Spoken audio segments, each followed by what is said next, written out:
হজরত মুহাম্মদ সাল্লাল্লাহু আলাইহি ওয়াসাল্লাম তার জীবদ্দশায় যে সমস্ত খাবারগুলো তিনি পছন্দ করতেন এবং তিনি নিয়মিত খেতেন সেই খাবারগুলো এই মুহূর্তে প্রদর্শন করা হয়েছে রাজধানী ধানমন্ডির তাকওয়া মসজিদে। আমরা একটু দেখতে চাই সেই খাবারগুলো। প্রথমে আমরা দেখতে পাচ্ছি এখানে রাখা হয়েছে মধু, আমরা দেখতে পাচ্ছি রাখা হয়েছে মাশরুম, আমরা দেখতে পাচ্ছি এখানে রাখা হয়েছে সিরকা, এবং আমরা দেখতে পাচ্ছি নাবিদ নামে একটি খাবারও এখানে রাখা হয়েছে মাখন এবং জয়তুন যে খুবই উপকারী সেটি রাখা হয়েছে, ঘি আমরা দেখতে পাচ্ছি, আমরা দেখছি তালবিনা নামে একটি খাবার দেখতে পাচ্ছি, এবং পনির চিজ দেখতে পাচ্ছি, দুধ আমরা দেখতে পাচ্ছি এখানে রাখা হয়েছে।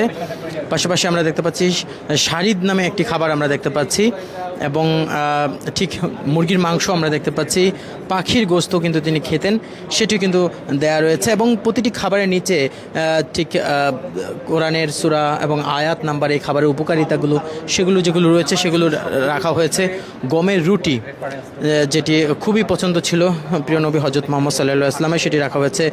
গম আমরা দেখতে পাচ্ছি রাখা হয়েছে, পাশাপাশি পায়া রাখা হয়েছে, অর্থাৎ যে খাসির পায়া সেটি রাখা হয়েছে। আমরা দেখতে পাচ্ছি সরিষা রাখা হয়েছে, সামুদ্রিক মাছ এখানে রাখা হয়েছে, লবণ এখানে রাখা হয়েছে, এবং এদিকে আমরা দেখতে পাচ্ছি আখরোট রাখা হয়েছে, জবের ছাতু যেটা রয়েছে সেটা রাখা হয়েছে, কিশমিশ আমরা দেখতে পাচ্ছি এখানে রাখা হয়েছে, ডুমুর অর্থাৎ তিন ফল যেটা রয়েছে সেটিও কিন্তু রাখা হয়েছে, এবং তিন ফলের যে উপকারিতা সেটি কিন্তু অনেক, সেটা রাখা হয়েছে। আমরা দেখতে পাচ্ছি কালো জিরা এখানে রাখা হয়েছে, এবং ফল থেকে আমরা দেখতে পাচ্ছি আনার রয়েছে, খেজুর কিন্তু রাসূল সাল্লাল্লাহু আলাইহি ওয়াসাল্লাম খেজুর দিয়ে তিনি ইফতার করতেন, এবং খেজুর এর উপকারিতা, এবং খেজুর কিন্তু রাসূল সাল্লাল্লাহু আলাইহি ওয়াসাল্লামের অনেক পছন্দের ছিলেন, এবং কয়েক ধরনের আমরা দেখতে পাচ্ছি খেজুর রয়েছে, এবং আমরা দেখতে পাচ্ছি আঙুর রয়েছে, আদা রয়েছে, যেমনটা দেখতে পাচ্ছেন তরমুজ রয়েছে, কলা রয়েছে, গাজর রয়েছে, শসা রয়েছে, মিষ্টি কুমড়া রয়েছে, এবং লাউ রয়েছে, এবং খাবার পানি কিন্তু মাটির পাত্রে রাসূল সাল্লাল্লাহু আলাইহি ওয়াসাল্লাম খেতেন সেটিও এখানে রাখা হয়েছে। এবং খাবার প্রদর্শনীর পাশাপাশি আমরা দেখতে পাচ্ছি নবীজি সাল্লাল্লাহু আলাইহি ওয়াসাল্লামের পাগড়ি মোবারক যেটি রয়েছে সেই পাগড়ি মোবারক রাখা হয়েছে, এবং সুগন্ধি আতর এখানে রাখা হয়েছে। এখানে হচ্ছে আমরা রাসূল সাল্লাল্লাহু আলাইহি ওয়াসাল্লামের লাইফস্টাইল বা রাসূল সাল্লাল্লাহু আলাইহি ওয়াসাল্লাম কীভাবে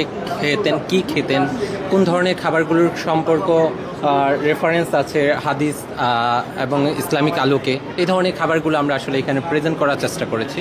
এগুলো আসলে বিজ্ঞানের আলোকে দেখলেও হয়তো আপনার বিশ্লেষণ করলে বা বিভিন্নভাবে জানতে পারবেন যে এগুলোর পেছনে অনেক বহুমুখী উপকারিতা আছে, যার ফলে রাসূল সাল্লাল্লাহু আলাইহি ওয়াসাল্লাম সেই 1400 বছর আগেই এই ধরনের খাবারের কথাগুলো বলে গেছেন বা খেয়েছেন বা খেতে বলেছেন।